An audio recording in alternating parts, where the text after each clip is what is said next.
All right, we are live for our Royal Rumble review here on the Squared Circle Psychobabble. My name is Michael Valenti. Joining me is Ralph Valenti. A very, I thought, entertaining show, considering that there weren't any fans in the audience, and yet they delivered. And I think there's a lot to come out of this. Some surprises, some big surprises, and we're going to talk about it, Ralph. Your quick overall thoughts of the show before we go match by match here.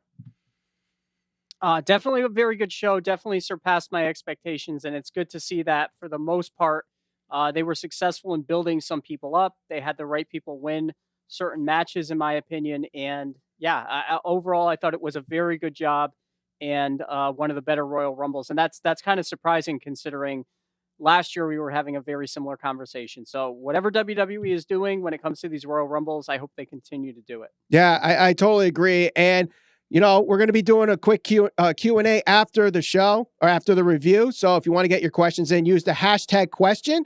But you could cut the line and donate to the Super Chat Party. Any dollar amount will get your question answered. But we're also going to do a little something different here.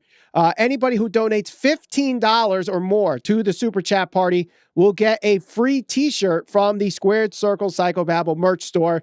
You could get anything you want from the SCPB logo. We also have the ratings 1489 and watch wrestling every day. So we got all that. Also 10% off SCPB podcast, link in the description for any of our merchandise items. That goes on anytime at the store. Just click the link in the description. So Ralph, let's start things off with the kickoff show. Women's Tag Team Championship match. Shayna Baszler and Nia Jax are once again the tag team champions against Charlotte Flair and Asuka. Basically, the match revolved around the finish, which was, it looked like the figure 8 was going to be put in place on Shayna Baszler. Ric Flair comes out with Lacey Evans. Lacey Evans hits the women's right with appears to be brass knuckles on Charlotte, knocks her out, and Shayna Baszler picks up the victory for the tag team. Not much to this match, but obviously the story progressing with Charlotte, Ric Flair, and Lacey Evans. They got the titles off of Asuka and Charlotte, which I think was pretty much something that we expected to happen, because I think where they're going to try to go with this, I'd imagine Charlotte is going to be in the title picture at some point for WrestleMania, whether that's, taking the title off of Asuka or, some type of triple threat. And in order to do that, I think they had to take the titles off of them. So this wasn't really anything that I didn't expect. Not a bad match, but, pretty much what I expected out of it. Now, do you think eventually this could lead to Charlotte winning the Raw Women's title and then the Mania match be, instead of Rhea and Charlotte's rematch, be Lacey and Charlotte? You see, I don't know. I feel like Charlotte has something up her sleeve because of the way she acted when she was eliminated from the Royal Rumble. She had the smile on her face. It was almost like she's got some sinister plan in the back of her mind, kind of like she wanted to be Asuka's partner, to get close to her only so she could betray her. I wouldn't be surprised if we saw that come to fruition tonight on Monday Night Raw. Whether that's Lacey, whether that's somebody else, whether it ends up being Asuka and Charlotte and somehow someone else is involved in that, I'm not sure. Whether that's Rhea Ripley. But yeah, I think that they're going to continue to progress the storyline between Lacey and Charlotte, and eventually Charlotte's going to work her way into some type of match with Asuka, I'd imagine, for the title. Yeah, but I definitely think no matter where Charlotte ends up at WrestleMania, this is definitely leading to something with Lacey Evans. Maybe a number one contender match for the Raw Women's Championship. But I don't know. This whole thing with Lacey and Rick and Charlotte, it's not like the worst storyline. There's definitely been worse, especially on Raw currently, but it is what it is. And I've always been a fan of Lacey Evans personally. I think she's a decent character. Her in-ring skills are a little underrated. I'm not saying she's one of the best, but I definitely think she needs to be showcased with a good storyline. And really the only time she had that chance was with Becky 2 years ago. And it ended up in this whole fiasco with Seth and Baron Corbin. And anytime Baron Corbin gets put into a big storyline, it just turns to crap, even though he's another one, I think, that gets a lot of crap for no reason. Yeah, I mean, I think Lacey's good. I just think that there's only so much they're going to be able to do with this. I mean, there's only so far they're going to be able to push this. It's not like it's a young Ric Flair that I think they're going to be able to convince the fans that, like, she's romantically involved with him. They're just kind Right. of put together for what reason, and he's double crossing his daughter for what reason. So Yeah. I don't know. It's just a weird semi, pseudo love triangle storyline. That's not really a love triangle. I don't know. It is what it is. I mean, I don't know what to think of it. Yeah, it's definitely an odd one, but let's head to the next match. Let's head on to the main show, Ralph. And Ralph, I'm going to admit, this is the first match in a very, very, very long time where I watched this match strictly as a fan. I wasn't paying attention to dirt sheets. I was not focusing on what social media is going to say. I had someone that I was rooting for and watched the match hoping that person I was rooting for won. When you're upset today. Oh yeah, very upset because I am the biggest Bill Goldberg mark on the face of the earth since 1997 when the streak was going wild. That was a huge Goldberg mark. No, absolutely not. I was at the edge of my seat, nervous, heart racing, thinking that Goldberg was actually going to win this match and rooting, like literally swearing at my television screen, don't win Goldberg. Please don't win Goldberg. Please don't win Goldberg. And I know a lot of people out there were like that. And it turns out, go ahead. I think my heart nearly fell out of my stomach when he hit the jackhammer because, I think the big thing that we were hoping for not to happen was WWE to drop the ball and to put the belt on Bill Goldberg and pretty much say, because we were one of the few podcasts, I think, that said, look, they're doing this because they need attention. They need for Drew to have some type of match to go into WrestleMania, to have a confident win over a big name. Goldberg is not winning this. And, a lot of people gave us some pushback, which really isn't unexpected. But yeah, I mean, I was certainly nervous going into this match because I mean, that would have been their biggest mistake, putting the title on Bill Goldberg. I agree. They didn't do it. Thank God. And you know what? For what it's worth, it really wasn't that bad of a match, all things considered. Yeah, I mean, it was 2 minutes and 30 seconds, but every move, and this is just a typical Goldberg match, and this is why I was never a fan of his. It's just, special move, special move, special move, spear, Claymore kicking out of, one of the finishers. Goldberg hits the jackhammer. Thank God Drew McIntyre kicked out, hits the Claymore, and then that's it. Match over. Drew wins. And I think the wrestling universe, whether you're a WWE stan, an AEW mark, a member of the IWC, a podcaster, a news journalist, I think everybody was in unison for once that Bill Goldberg did not win this match. Yeah. And rightfully so. He should not have won this match. He did not win this match. Drew McIntyre retains, and he can start his road to WrestleMania. Thank God. I agree 100%. And yeah, I mean, there's really not much else you can say. I'm happy they did not put the title on Goldberg. It was definitely the right call in keeping the belt on Drew heading into WrestleMania. And yeah, it'd be interesting to kind of see where it goes from there with Edge, but we'll get into that, I'm sure. Yep, we will. But let's head to the next match, the SmackDown Women's Championship. Carmella loses to Sasha Banks after Reginald gets involved and spoils all the fun. Carmella doesn't quite get everything that she wants. This match, I felt, was not the same match that we saw at TLC. I think that match was better, but this was still a good match nonetheless. Yeah, it definitely wasn't as good as their match at TLC. It was still, it was decent. It wasn't bad. I mean, it was better than what we've seen from Carmella in the past, which is good because it shows you that she's not just improving, or it wasn't a one-off. Now, granted, she's in there with Sasha. Sasha's one of the best that they have. Right. But still, I still felt like Carmella did what she needed to do to prove that she was capable of delivering a halfway decent match, and this was fine. There was no issue with it. Sasha retained, which again, I feel like that was the right call going into WrestleMania. So no issue with that.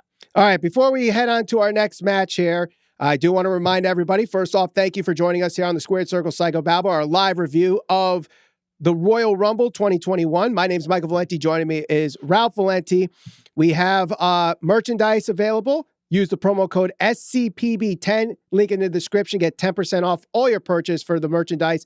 Also, anybody who donates $15 or more to our live chat, not only will we answer your question, give you a shout out, but you'll also get a free t-shirt. So that's kind of a discount in itself right there. So, any way you can help support the channel. We're also going to do a Q&A at the end of our review.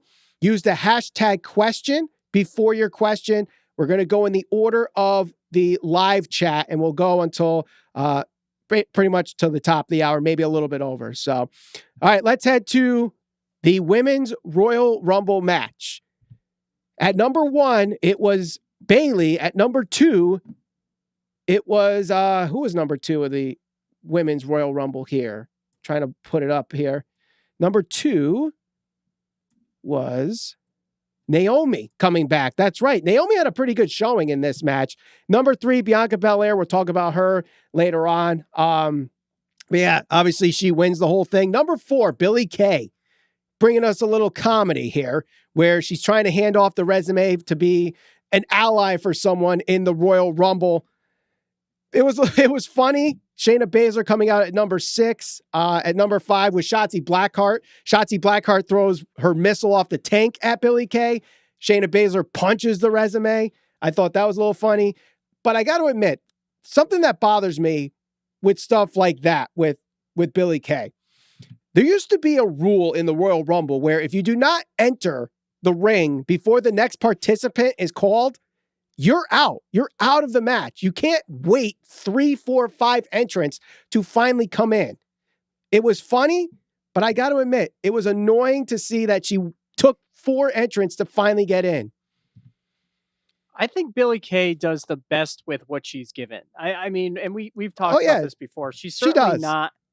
She's not going to go out there and deliver like a 5-star match on any given night, on any given pay-per-view or Smackdown or anything like that. But she plays her role, and she plays her role very well. And, we talk about comedy and the use of comedy in pro wrestling on the show a lot as well. And I think that she does what she does on a weekly basis. I think she does it really well. So I thought she did really good here. I definitely understand where you're coming from with her not entering the Rumble when she should have. But, she made the best of it. Yeah, she did. She did. And number 7 was Toni Storm. Number 8, Jillian Hall. Of all the surprise entrants you could think of, Jillian Hall? What? Really? I honestly forgot all about her. I really did. So did I. As soon as I saw her, it was like, oh my God, I can't believe she's back. Yeah. And my wife, who was watching it with me, she's like, who is that? I'm like, her gimmick was she could not sing, or she sang all the time, but couldn't sing well. And the problem was she couldn't wrestle either. So this was, at the time, the whole Divas era. So, I mean, I'm definitely surprised. You were surprised. So that's the main reason for a surprise entrance. But I'd like to know what the live chat has to think about this with Jillian Hall at the number 7 spot. I mean, I think she even lasted quite a while. How long did she last? She got eliminated somewhere around, she got eliminated around 15 or 16, I think. I think Rhea actually eliminated her. Yeah, because the actual match itself, like the first elimination didn't happen until Shotzi got eliminated, but I'm pretty sure there was like 10 people that, like 10 people that were in the match, and then finally Shotzi Blackheart got eliminated.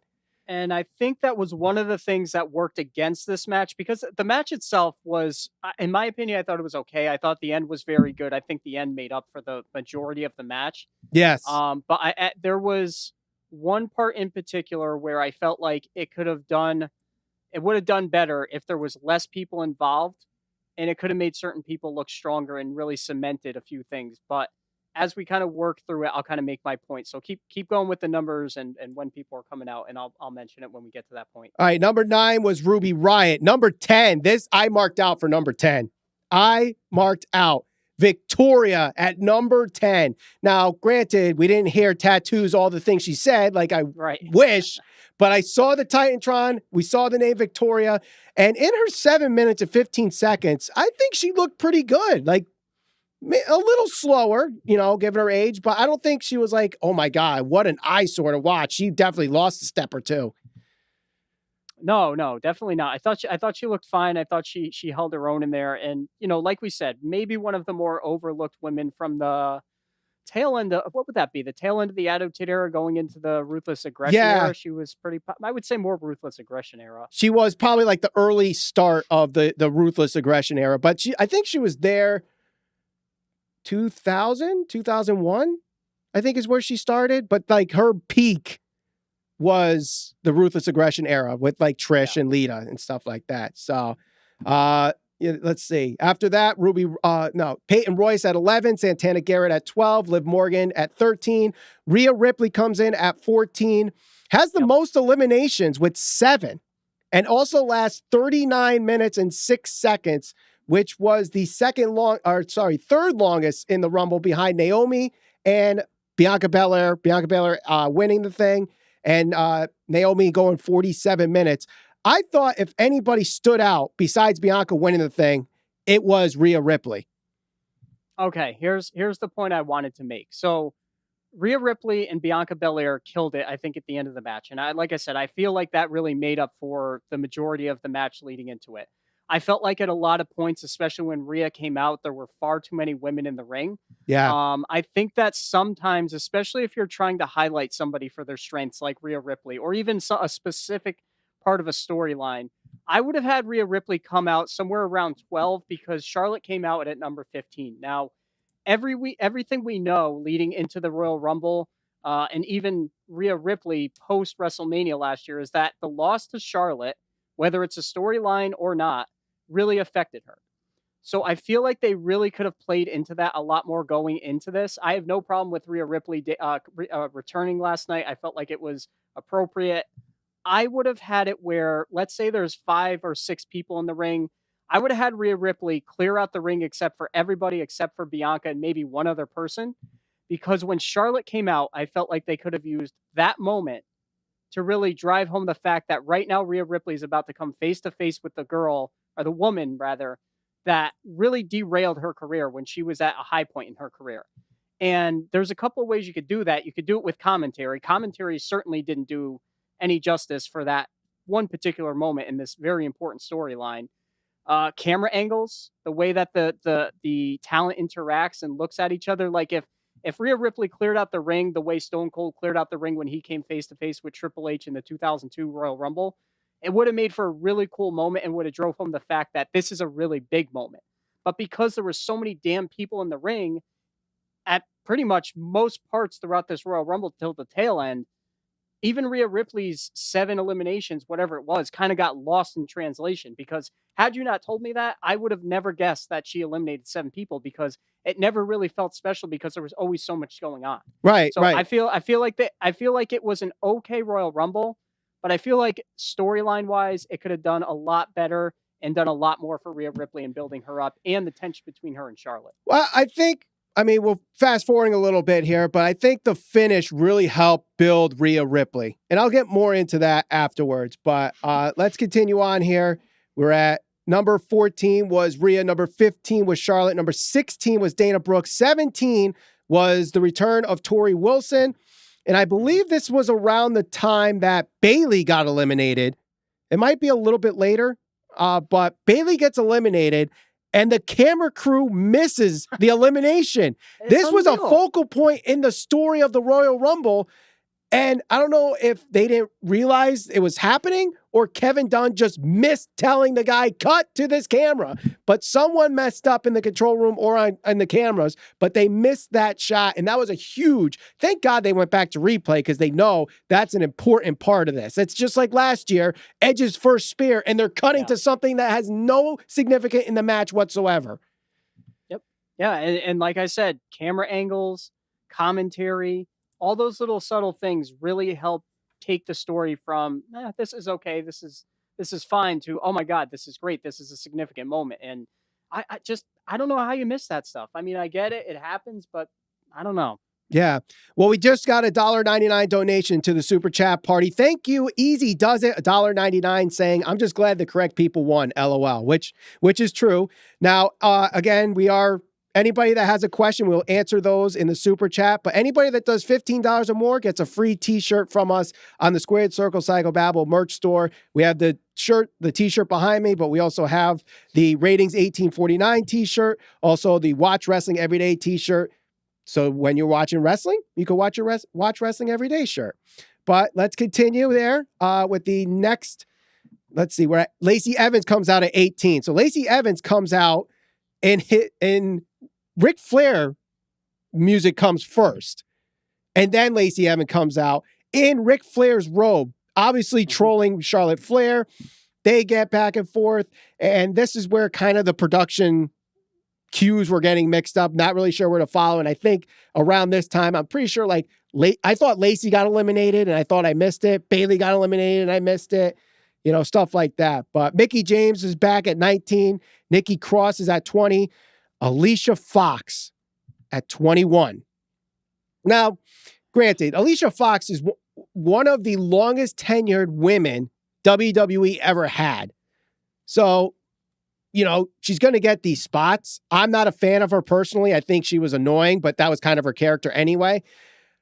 But they do the R-Truth 24/7 chase stuff.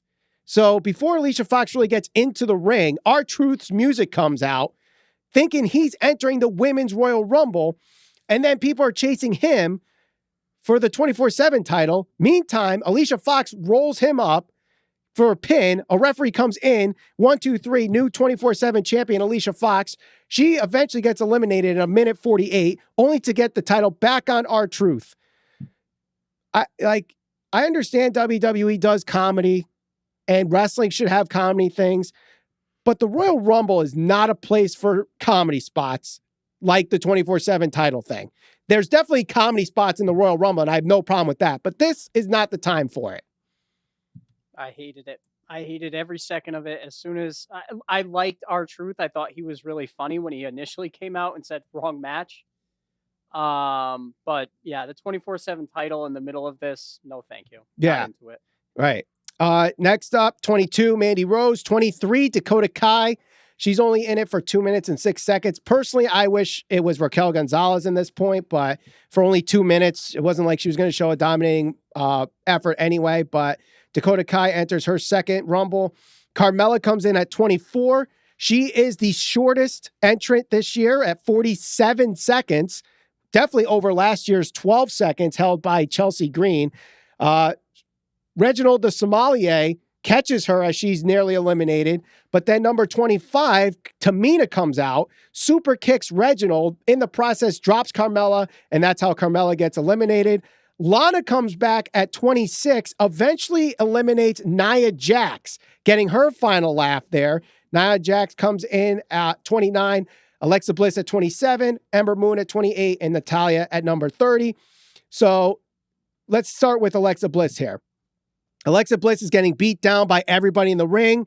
Then we start getting the Fiend crap where the lights are going out and it looks like she's going to transform into the Fiend version of Alexa.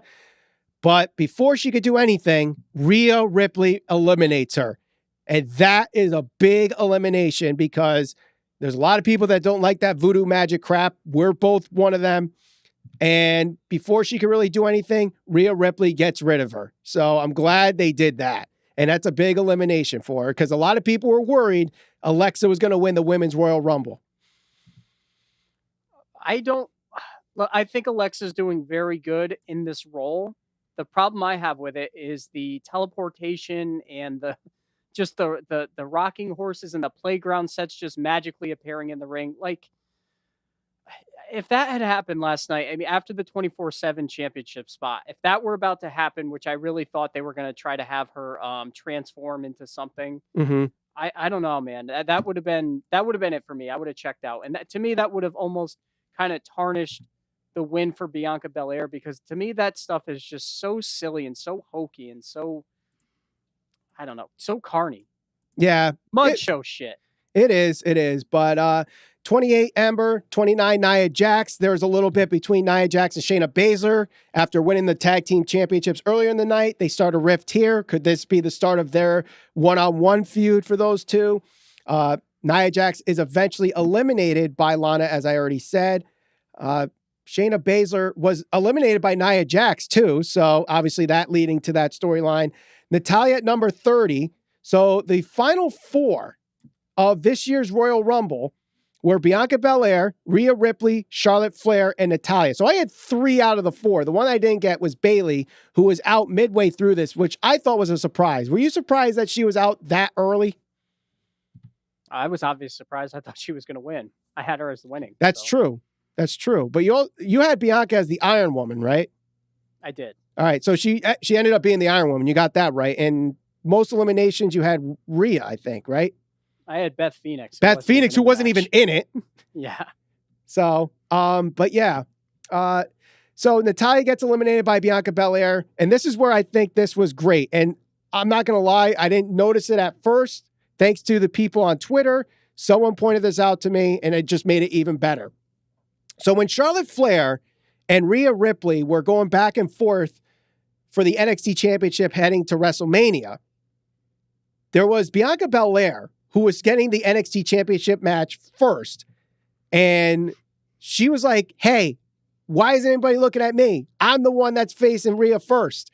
You know, where's my spotlight and stuff like that. Leading to this, where now we have Rhea, Bianca, and Charlotte in the final 3 of the Royal Rumble. Rhea and Bianca eliminate Charlotte Flair, and it leads to these two showcasing what the future of the women's division is going to be like. And they did a fantastic job. Now, I'm going to bring this up because this was brought on Twitter last night and today throughout the day. The moment where Bianca and Rhea were both hanging off the ropes, people were saying they took a freeze frame of Bianca Belair where it looked like both her feet touched the floor, making her lose the Royal Rumble like the 2000 Royal Rumble with The Rock. However, if you play the clip back in real time, it does not do that. She does not have either foot touch the floor, let alone both. So after that whole deal, Rhea Ripley, they're both looking, and she goes, let's get back into the ring, calm down, and start over. I thought that was a great spot in this match. And eventually Bianca Belair wins. I admit I was going for Rhea, but I can't be upset that Bianca Belair won this match. She deserved it. And the way her emotions were in that promo afterwards, she gets it. She wants it. And this is what stars are all about right there. Bianca Belair just made herself a potential megastar in professional wrestling for WWE. The thing that came across more than anything else throughout this match, and even at the end of it with her promo, is that it was genuine.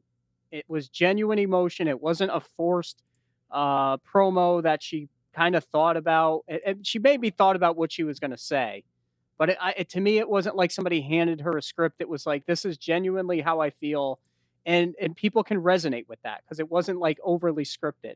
I actually texted you this. I said, is Bianca Belair the first true babyface, like most over babyface since Daniel Bryan? Because even going back to Drew McIntyre, when Drew McIntyre won the Royal Rumble last year, he wasn't necessarily a babyface. He was kind of like, if you were go back and watch what he was doing on Raw, he was kind of a babyface, but he was kind of a heel. Well, he was being a heel. He was being a heel up until the Royal Rumble. Right. Like they just turned him, and it was a random turn. It wasn't like a moment where he just became a babyface. It was just one week he was a heel, the next week he was a babyface. There was no story that made him turn. Exactly. And that's the thing. Like, there's a lot of time right now between Royal Rumble and WrestleMania. And she is still very young and she is still very green. And she's going to get an opportunity to carry a storyline from now until WrestleMania. And it's on her and it's on WWE not to screw this up, because for the first time in a really, really, really freaking long time, they have somebody that I feel like a majority of the WWE fan base can truly get behind. They haven't had that, in my opinion, since like Daniel Bryan, Shinsuke Nakamura had that to a certain extent. But Daniel Bryan was really over to the point where it was like, okay, they can really make a superstar out of him. Unfortunately, he got hurt. But last night, I had that feeling after her promo, just the way people were reacting all over social media. Nobody was saying anything negative. And as Right. long as WWE doesn't screw this up, which there is a lot of time, I think that she's in for a really big win at WrestleMania. Yeah, I hope so. And I just want it to be one-on-one. Let it be Sasha versus Bianca. Like her and Bayley, they can have a match between now and Mania. You don't need to make it a triple threat match. Maybe Bayley moves over to Raw somehow and do some invitational crap. I don't know, but let it be Sasha versus Bianca, and hell, let it main event one of the two nights. It can main event night one, and I think they would do a phenomenal job. I'd be fine with that. I really would. And I really do feel like she has so much talent in the ring and just so much charisma that she hasn't even really learned to embrace it yet. That once she gets to that point where she's truly comfortable with everything that she's doing, she's going to be at another level. She really is. She is going to be very, very good for a very, very long time, I think. Yeah, I agree. But let's head on to the next match here, the Universal Championship match, last man standing, Roman Reigns versus Kevin Owens. This definitely seemed like a blow-off match because if I haven't checked enough on Kevin Owens' Twitter or social media. I haven't checked the dirt sheets. Do we know Kevin Owens is alive? Because he literally threw himself off of Kevin Owens threw him off the screens, like the top level of the screens of the Thunderdome. He did a senton bomb off the top of a forklift at the highest peak through a table. He took a golf cart hit better than Sammy Guevara or Raven ever did. And the only way he lost was because of a botched finish with handcuffs and a guillotine. Mm-hmm. Like that is the one thing, like people say WWE makes their baby faces look like geeks. This is one of those cases where in a losing effort, Kevin Owens looked like $1 million. He did not need to win that match. No, he didn't need to win the match, and I don't think a lot of people expected him to win the match just because Roman Reigns needs to carry that title into WrestleMania. I really don't think WWE anticipated Kevin Owens coming into his own, and really don't think that they expected this feud to be as hot and as important as it was. But Kevin Owens, for whatever reason, seems like he has been more motivated in this feud than any feud I've seen with him, maybe since like him and Jericho together. Obviously, him and Jericho were money together. But yeah, I mean, Kevin Owens last night, and even throughout this entire feud with all his matches with Roman, he's just at another level recently. Yeah. And it's encouraging to see. I mean, he can't take those bumps all of the time. He's been going a little crazy with all of that stuff. But nonetheless, last man standing match, everything was great until the botched ending, which unfortunately a lot of people are talking about. Yeah. I mean, that I know a lot of people are talking about it, and they're like, I don't know. This is one of those situations where you can't really blame anybody. Like they're saying, oh, it's stupid WWE book, and look at these dumb refs stopping their count. The guy's handcuffs were not getting unlocked, and that was obviously a part of the spot. But what I think kind of hurt the spot even more was during this time, Roman Reigns, like 20 seconds later, still was able to get both feet on the ground and like get in like a catcher's pose. So you're telling me while Kevin Owens is kind of knocked out off screen, you couldn't have him just get into that catcher's pose a little quicker to avoid the count where people are like, all right, the count should have been like 50 by now. Why isn't this match over? That's the only thing I would say.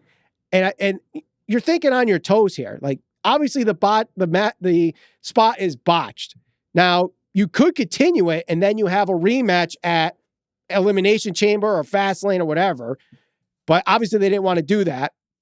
Get the handcuffs unlocked, guillotine, match over. Unfortunately, that's the only blemish of this match, I thought. This was a great match. Unfortunately, that spot kind of hurts it so much. Yeah, especially because the ending was, after everything that went on, it was kind of anticlimactic that a guillotine just kind of brought the more or less impromptu end to the match. Yeah, the handcuff spot, it really kind of hurt the match a little bit. I mean, I don't come away from it saying that it was a bad match because of it, but No. it certainly is one of the lasting things when I think back to the match, which is unfortunate. But it is what it is. It doesn't affect the way I view Roman and his title run. It doesn't affect the way that I view Kevin Owens and his ability to sell and just work his ass off. So. Yes. And hopefully this means, a bright future, a good 2021 for Kevin Owens here. But before we head to our main event, just want to remind everybody, first off, thank you for joining us here on the Squared Circle Psychobabble on our review of the 2021 Royal Rumble. My name is Michael Valenti. Joining me is Ralph Valenti. We're going to do a Q&A at the end of this. If you have a question, you can use the hashtag question.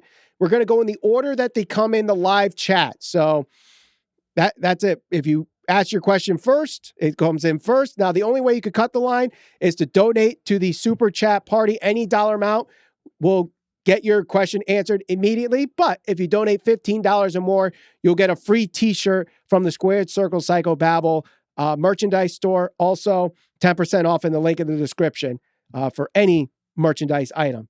Now let's head to the main event.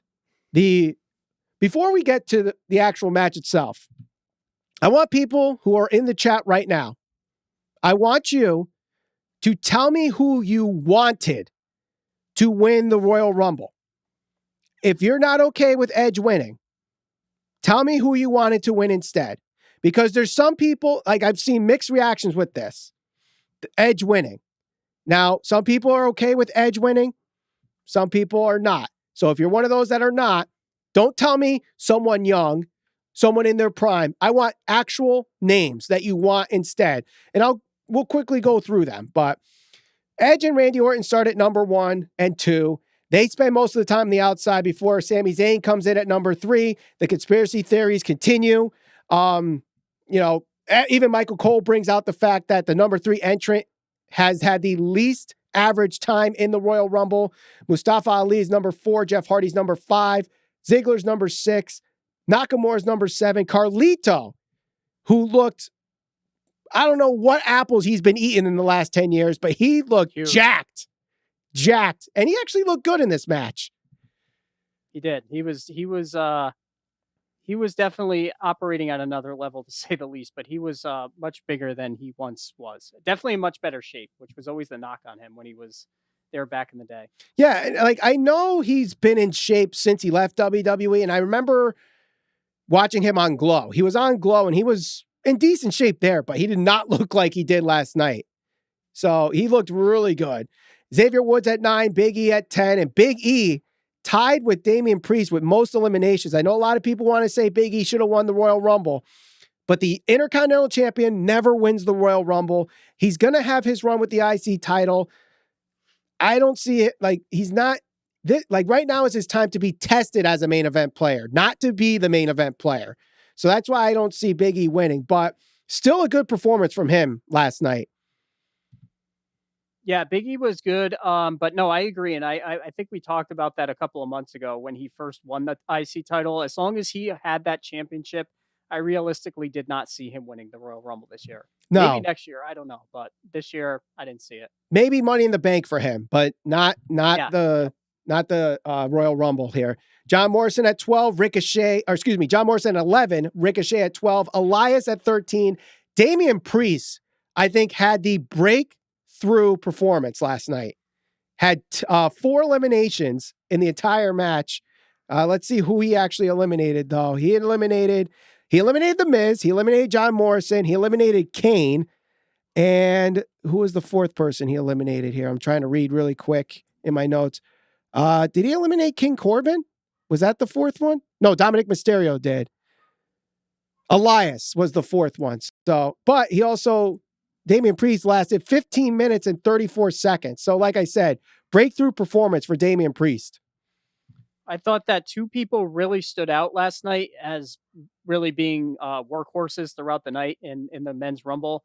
Damian Priest was one of them because, unless you watch NXT, maybe some people don't know who he is, but he made a really good first impression, which is always important. And then Matt Riddle, you finally got to see the more serious side of him. Him Matt Riddle and Damian Priest, to me, both came out of that Rumble looking much better than they did when they were going into it. Definitely agree. And Matt Riddle, who came in later on in the match, but that exchange with him and Daniel Bryan was absolutely amazing later on here. The Miz comes in at number 15, and when he comes in, he smashes the DJ set from Bad Bunny, and that leads to the elimination with Morrison and the Miz from Damian Priest. Bad Bunny comes out, does a splash off the top rope. I just hope this doesn't lead to a Bad Bunny versus Miz storyline for Mania, but hopefully that was just a one-off for him. I don't think that's going to happen, but you never know. Mm-hmm. That's just kind of the comedy thing that they do with Miz, Morrison, and that might be right up their alley for all we know. Right. Number 16 was Riddle, and Matt Riddle had a very good performance, like you said. He actually only eliminated one guy, but he was in the match for 31 minutes. And I feel like the moments he was up against people were the things that kind of stood out. Like you mentioned, his match or his segment with Daniel Bryan was very good. He had a couple other big moments too throughout the night. So even though he only eliminated one person, I came away from that thinking that he was definitely looking much better than he did from the stuff they do with him on Raw. Right. Now, I think a lot of people's favorite to win the Royal Rumble, Daniel Bryan, he comes in at number 17. He lasts 28 minutes, 50 seconds. And then Kane comes in at number 18, extending his record of most appearances in the Royal Rumble. Daniel Bryan and Kane are fucking copying the best friends now, hugging in the middle of the ring. Like, oh my God, like, why do they keep copying AEW, guys? What the hell's going on? No, we know Team Hell No, hugging it out. It was a good little spot there. Kane only lasts a minute and 51 seconds. Eliminated by Damian Priest. King Corbin comes in at number 19, eventually eliminated by Dominic Mysterio. Otis at 20. Dominic Mysterio 21. Bobby Lashley at number 2. He eliminates 3 people in 4 minutes and 3 seconds. I see a couple people here saying that Lashley should have won the Royal Rumble instead of Edge. He's another one. Like, he's a U.S. champion, guys. The mid-card champion does not win the Royal Rumble. So, I mean, he's doing good with the Hurt Business, but this is the main event of WrestleMania. Lashley's just not that guy, in my opinion. I mean, think back to when Lashley first returned to WWE. Mm-hmm. How cringeworthy his promos and his segments were. WWE's not putting him in a position where he's going to go and have a main event match at WrestleMania. It's just not. Well, at least now he has MVP as a mouthpiece, which is fine. I mean, and don't get me wrong. I think the Hurt Business has been great, and I think his role in the Hurt Business has been great. But we're talking about, if there's no pandemic, you need a guy to go in there and sell out a stadium from anywhere from 60,000 to 80,000 people. Is Lashley going to do that with somebody? I don't think so. There's been no reason for me to think that that's going to happen. Mm-hmm. And people need to start understanding that. Like, there's certain guys, there's levels to it. Like, you're either a mid-card guy, a guy that's going to main event WrestleMania. I don't see Lashley. Can he wrestle? Yes. Can he carry a storyline? Can he carry segments and all that type of stuff going into WrestleMania? I haven't seen him be able. And look, I don't want to hear about TNA. That's a fraction of the audience that WWE gets. Right. It's not comparable. Right. Not. And we get it. He's an athlete. He's a former mixed martial arts fighter, but there's more to it than just being an athlete. They're all athletes in the WWE. When you're at this level of being on national TV and international TV around the world, like, you better be an athlete, but you have to be more than that. Somebody said talent is talent. It doesn't matter. Okay, so what does Lashley do that's so amazing that makes people feel like he should go and main event WrestleMania? Like, what has he done in his return to WWE that makes people feel like he's going to headline WrestleMania and sell out a place? That's what we're talking about here. Right. Vince isn't just going to say, here, go win the Rumble. Best of luck. Go sell out the place. Right. It doesn't happen. Exactly. So number 24 and 25, 23 and 24, a couple of surprises. The Hurricane comes back and does the exact same thing that he did the last time he was a surprise entrant in the Rumble, comes in, tries to choke slam 2 guys. They break out of it and gets eliminated in 30 seconds. Christian comes back at number 24. This was a surprise given his injury history. Do you think this was a one-off, or do you think we see more of Christian in the future? I think that we might see him a little bit involved in the storyline with Edge, depending on what direction they go with it. But yeah, I don't think he sticks around. I think this is probably a one-off because in a Rumble you could make it a little more safe for somebody like him with injuries. You could, but people might have also thought that with MVP last year, and now he's the main focal point on Raw. And that could be Carlito this year as well. Like, Carlito looks like he could be here for the long haul. I guess we'll find out tonight. Usually the night after Rumble. Well, I mean, I can't even say that now with the brand split. So, yeah, I don't know. I mean, I think Christian's been gone quite a while, so I don't know. I mean, we'll see, but I mean, Christian did look good. He was in the he looked good. He was in the final 4. So, or final 5, if depending on how you want to look at the finish. But AJ Styles at 25. Now, there were a couple moments in his appearance where he avoided elimination thanks to Omos catching him and bringing him back into the ring. And we'll get to his elimination a little bit later. And I don't know where they're going to go with Omos and AJ Styles heading to WrestleMania after this Royal Rumble. But Rey Mysterio at 26, Sheamus at 27, Cesaro 28, the return of Seth Rollins at 29. Now, do you think he came back as a face or a heel?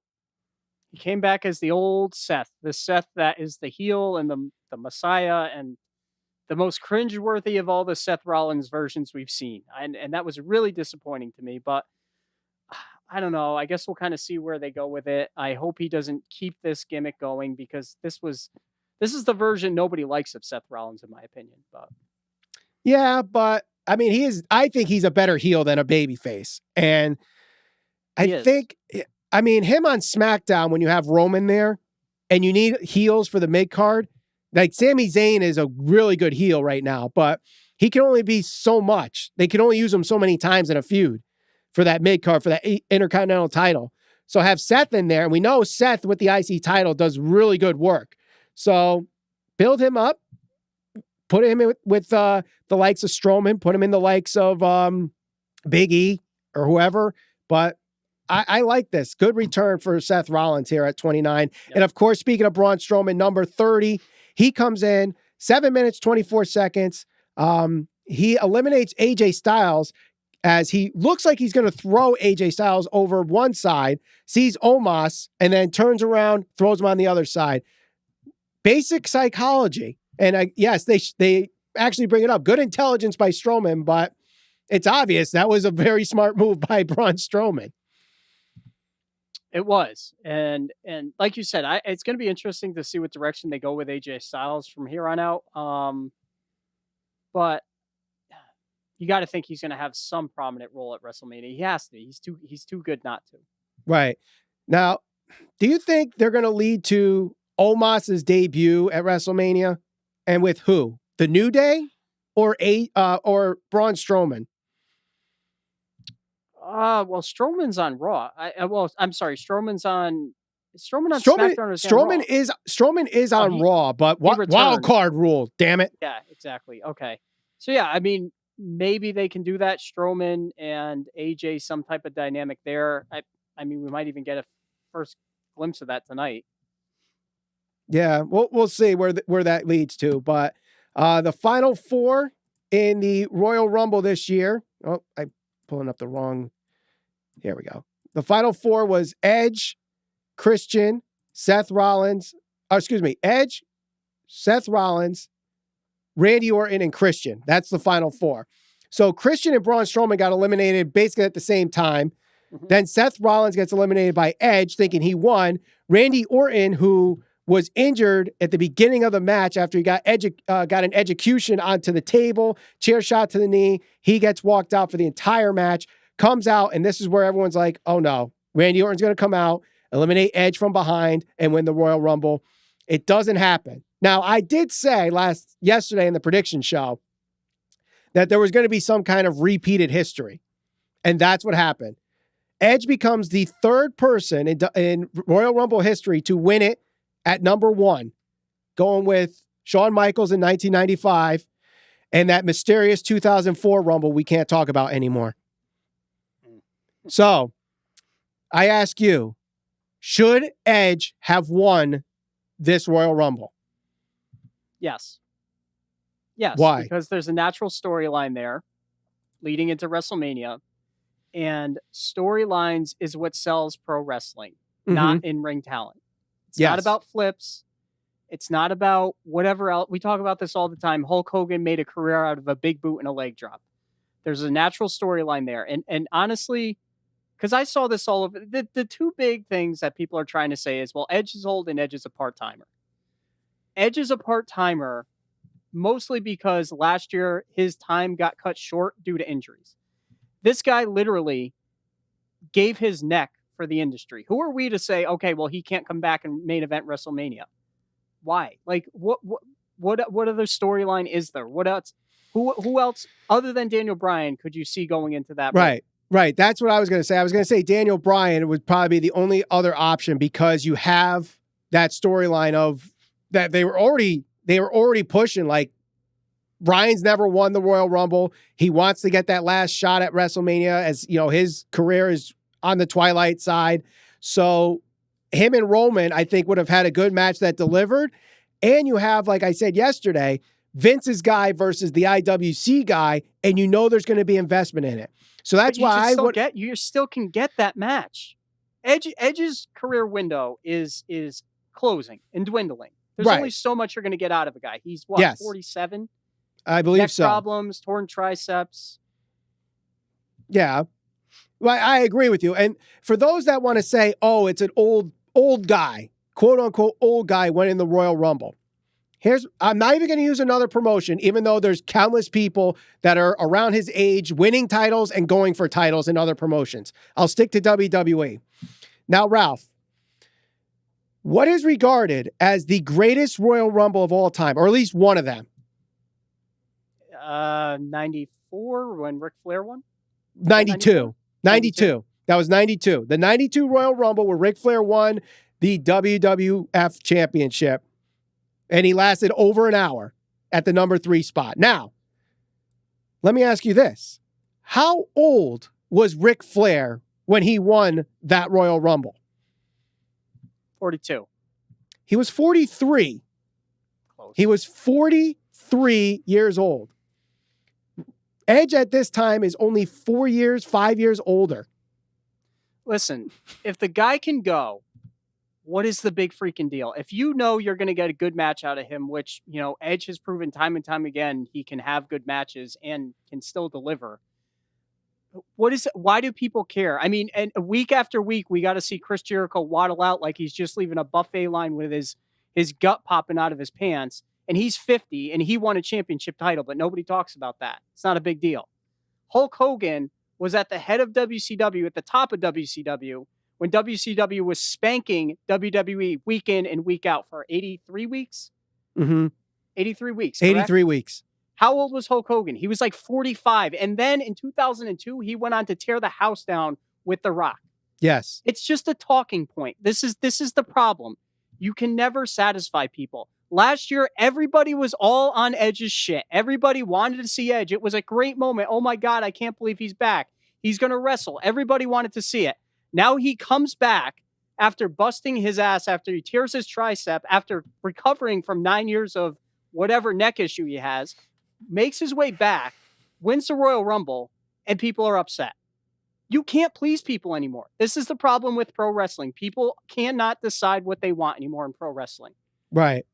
It's about agree. The story. Like it's Edge's comeback. That's the important thing. Right. And now I'm seeing in the live chat, I'm seeing things like, why aren't you bringing up Vince? Well, first off, one, Vince did not main event the WrestleMania he won the Royal Rumble in.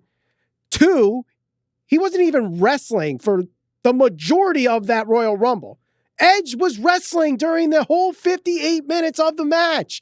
And then you got people saying, oh, he's not bumping. He's not bumping in the Rumble. Most Iron Men in the Royal Rumble don't really take bumps. Go watch all these Royal Rumbles. A lot of the time, they don't bump. They're most of the time hiding in corners. Look at Finn Balor when he was the Iron Man. There was a lot of time he spent on the outside. Like, he that's didn't what bump happened. because he didn't get eliminated. Yes. Like, the big bump you take is when you get thrown over the top.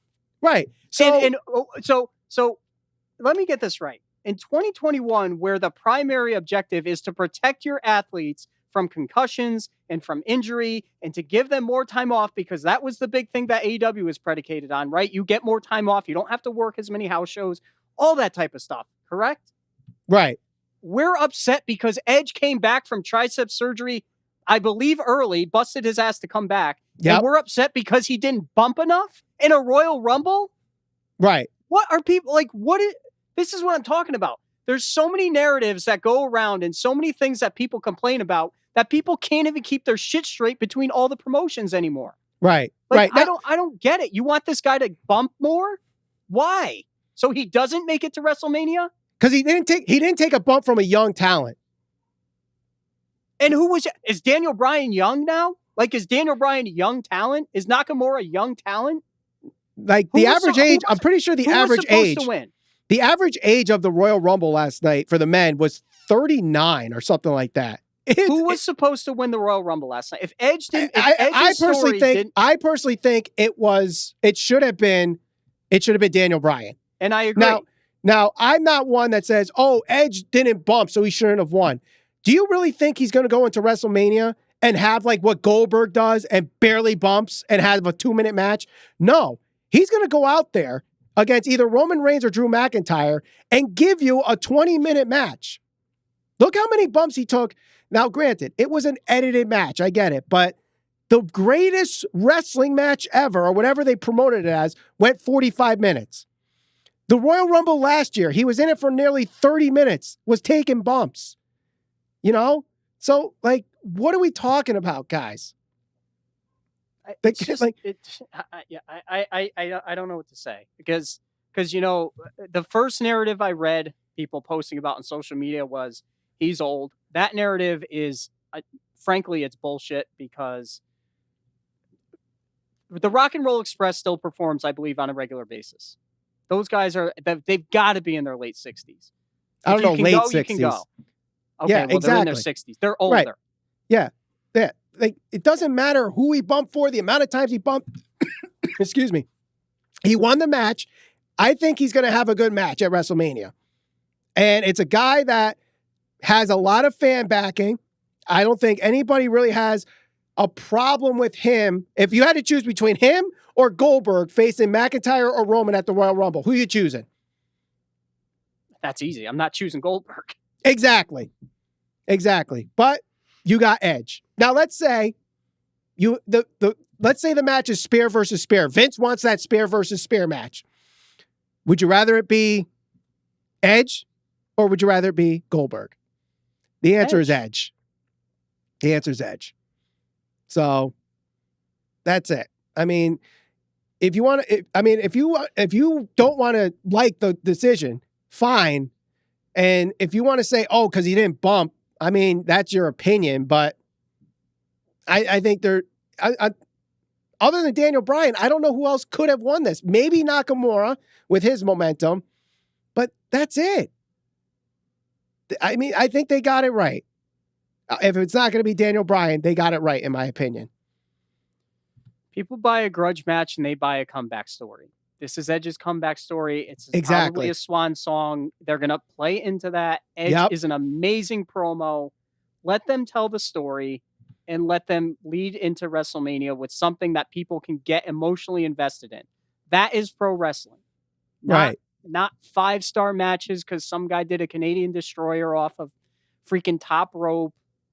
Like, the story leading into it and everything involved in it, including the match, is what pro wrestling is all about. Right. Not just spots. Right. And again, it's all about selling WrestleMania.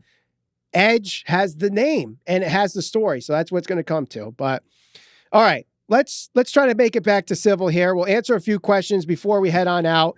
Use the hashtag question before your question. We'll answer it in the order they come in, but you could cut the line by donating any dollar amount to the Super Chat Party. We thank you all for joining us here so far. Most people, let's see. I know a lot of people are saying Daniel Bryan winning. Let's see. I know there were people getting, I don't know why my live chat really disappeared all the questions here. But anything you want to plug, Ralph, while I'm looking for a question here? Not in particular. I mean, I noticed that we did get a bunch of people that followed us on Instagram to see my live reactions. Thank you for doing that. I'm going to try to do that pretty much for most of the pay-per-views, if not all of them, both WWE and AEW, because one, it's fun as long as the pay-per-view's good. But if you guys are into that stuff, let us know. We'll continue to do that type of stuff. All right. Well, I got a question here, Ralph, obviously relating to the Rumble match itself. What title does Edge go for? Do you go with Drew or do you go with Roman? I think he would, I don't know. I feel like he'd have better chemistry with Drew. But I feel like I don't know. I feel like the natural storyline would be to go against Drew McIntyre. Yeah. Yeah. I mean, if the story you want to go spare versus fair, that's a way to do it. But speaking of spare versus spare, Mario Morales just donated $5 to the Super Chat Party. Thank you very much, Mario. His question is, if it's spare versus spare, who do you want to see Drew face at WrestleMania? If it's spare versus spare, who do I want to see Drew face? Sheamus. That's interesting. They would have a hell. Yeah, listen, it would be a great match. Sheamus has been very, very good the last 3 or 4 months in ring, and they have that story where they're best friends, and I think they would have a great match. Now, if Bianca and Sasha are main eventing one night, Edge and Roman are going to main event the other night, so Drew's not going to main event, which kind of sucks if that's the case, but that's what you go with. So, yeah. Corey McCarthy. I think it's a little more difficult to find somebody for Drew to go against. Like we said, Roman could still end up facing Daniel Bryan. That's true.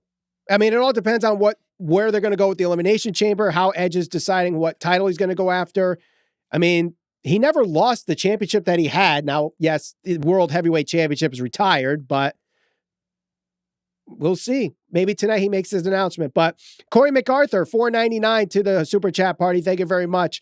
He says, Daniel Bryan, I went in believing would win, but I'm okay with Edge winning. Can we talk about why Randy's scars are gone? I said that. Seriously.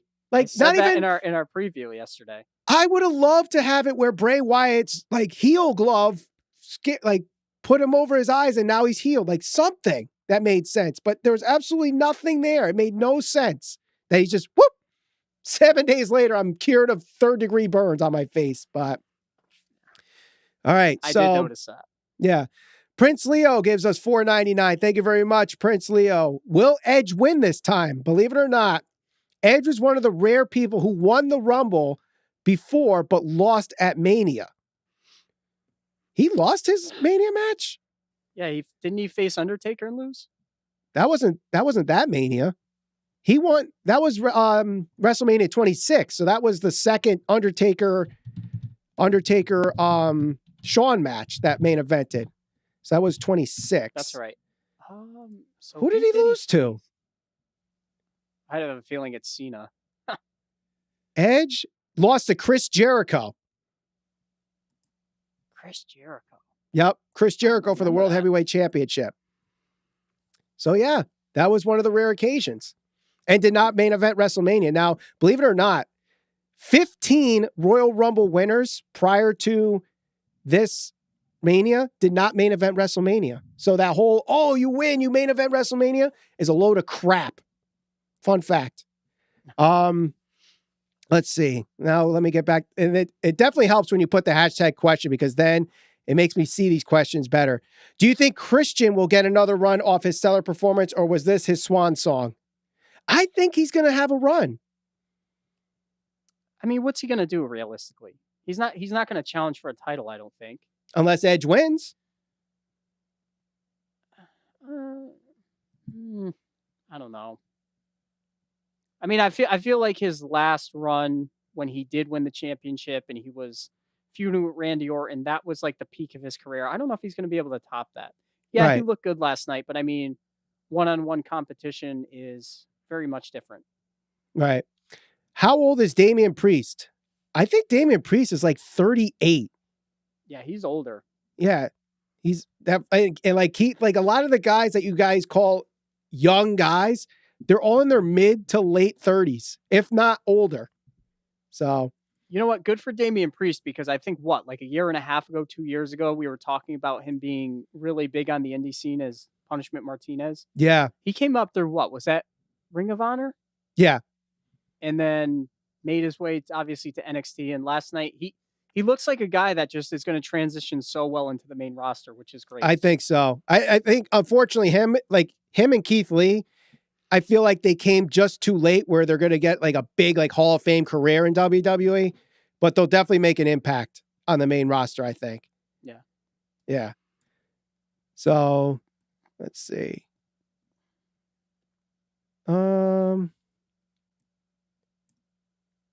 Let's see. I think that's all the questions here. Anybody else have any questions here? Use the hashtag question.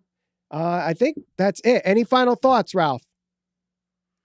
No, I mean, I like I said, I think it's encouraging that WWE had two, pretty good Royal Rumbles back to back years. I think that the matches certainly delivered. It's good to see Bianca Belair win, and it's good to see that, we're going to get some good storylines heading into WrestleMania. I just hope that they don't lose steam and that their matches are good at WrestleMania as well. Yeah, I think, and if you believe what WrestleVotes is saying, that the camaraderie backstage was very, very good last night. I think we're heading in the right direction for WWE. I really do. And I think certain things that people like to knock with WWE, I think they told you, like, guys, we got to stop these constant criticisms. We don't book NXT strongly. Look at the Royal Rumble this year and see how many guys had good showings that came through NXT, and including the winner, Bianca Belair. I think the whole part-timers getting big spots. Yes, Edge won, but I think there's a story behind it, not just, star power kind of thing. Goldberg finally getting beat in a championship match helped. Drew McIntyre looking good. So I think these a lot of criticism that WWE gets, WWE's finally listening, and we're heading into the right position. We're building stars in WWE, from Bianca Belair, Drew McIntyre, Roman Reigns, Kevin Owens, Bayley, Sasha, even Carmella has looked good recently. This is not the time where, they're just using the same 5 guys and burying everybody else. If you're not getting booked well, there's a reason for it. It's not just because Vince hates young guys or whatever. So, who would you rather? One quick question before we head out. Would you like to see Brock Lesnar versus Drew McIntyre too? Yeah, I would like to see it. I would like to see them have a longer match. Absolutely. As long as Drew McIntyre wins. Same thing. We don't need Brock winning that. Who would you rather main event at WrestleMania, Drew or Roman? I'd say Roman. Really? I don't know. I tend to I mean, better match. I think Drew has the better matches by a slight I don't know. I don't think know. Roman has it's tough. I mean, Roman to me commands the room better than Drew. Like, has the better presence. Yes. I think Drew has the slightly better matches, but that's my preference for what I like in matches. I don't know. I think Roman is still very good. Yeah, Roman has been killing it personally, but those are the last 2 questions. So guys, thank you very much for joining us here on our review of the Royal Rumble 2021. Don't forget to share this all over social media. We're on Facebook, Instagram, and Twitter at SCPB Podcast. And also 10% off on merchandise. Link in the description. Use the promo code SCPB10 at checkout. We'll talk to you all on the next episode Thursday when we review AEW Dynamite and NXT on the Squared Circle Psychobabble. Good night, everybody.